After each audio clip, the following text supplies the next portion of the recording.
Hello everyone, welcome back to the View Factor. Today I want to share with you the story behind why I started this channel. It's been quite a journey from my days in the corporate world to where I am now, running my own business and also launching this channel. And I think there are a few things that might resonate with you, especially if you're considering making a big change in your life. So let's dive in.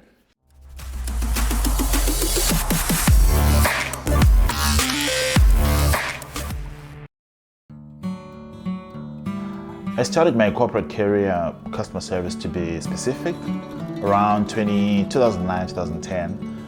And by the time I left, I was in management, leading a team of about 15 people.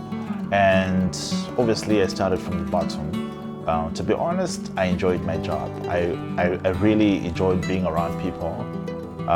Kind of gave me a sense of stability, but my heart was in the creative space. And ever since I left university around 2007, I always did some side projects, web design, branding, well, even though it was completely unrelated to my mainstream career at the time, I kind of found joy in doing that.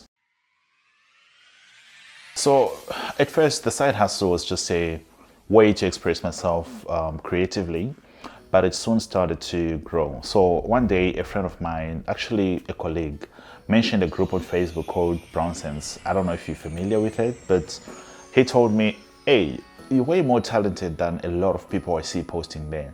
You should give it a shot, post your work. I was a bit indifferent at first, but also I was curious, because the one question that I had always asked is, where do people find customers? Where are the people? Where are the people who need my skills? That's one thing I'd always struggled to understand. So I thought, why not? I had nothing to lose. So I posted my first design in the group, not really knowing what to expect. And what happened next completely blew my mind.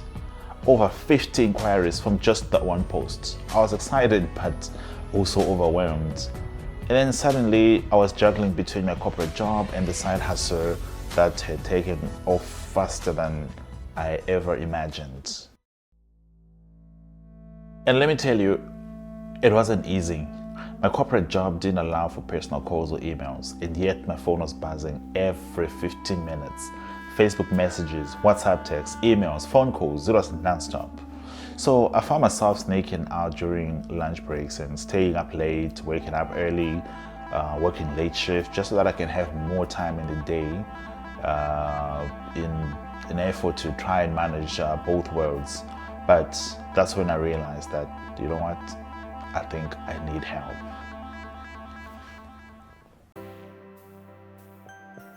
So I hired my first employee. Didn't have an office, so I turned a spare bedroom in my house into a little workspace.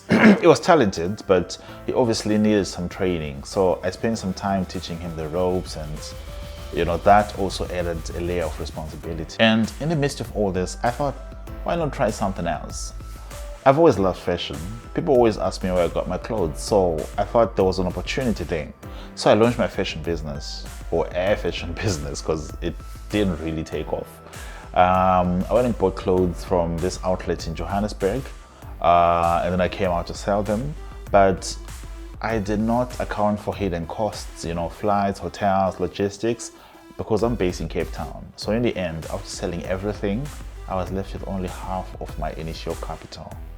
So you can imagine what happened next. That failure taught me so much. It was a tough pill to swallow, but I learned the importance of understanding every aspect of your business, especially the costs. I learned to be cautious, to calculate every risk, and to be prepared for anything. But more importantly, I learned that you do not give up just because something doesn't go your way. So by 2018, I was at a crossroads. I loved my corporate job, but I couldn't handle both anymore. My partner was incredibly supportive, and after a lot of thinking, I decided, with her influence, that it was time to take the leap and focus on my business full time. It wasn't an easy decision, it was scary, but I knew it was now or never.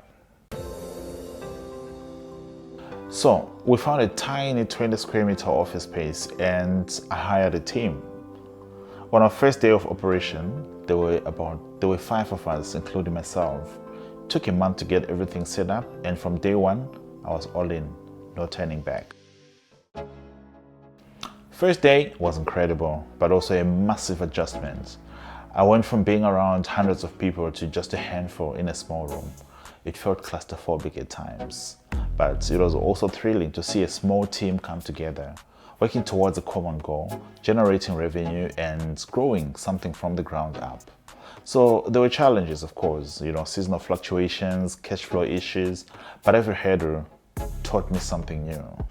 I learned to prioritize. I learned that salaries come first, always. I learned that you have to adapt quickly, make decisions on the fly, and never lose sight of your goals. It did not happen overnight. So since 2018, we've worked with over 2,000 businesses, startups, small businesses, you name it. We've seen them succeed and we've seen them fail as well. So each experience has taught me something valuable. And that's what I'm here to share on this channel. Today, I'm proud to say that my company is recognized as one of the best digital agencies in the country. And everything I've learned by doing. That's why I started the V Factor, to share the real lessons, the insights, and the stories from running a business and from watching over 2,000 companies navigate their paths. This is not a channel to promote my company, but it's a channel to share some insights. So if you are thinking about making a change, taking a risk, or starting your own venture, I hope my story gives you some inspiration and confidence. There's a lot more to share, so stick around for more stories, lessons, insights here on the V Factor. Thank you for being here, and I'll see you in the next video.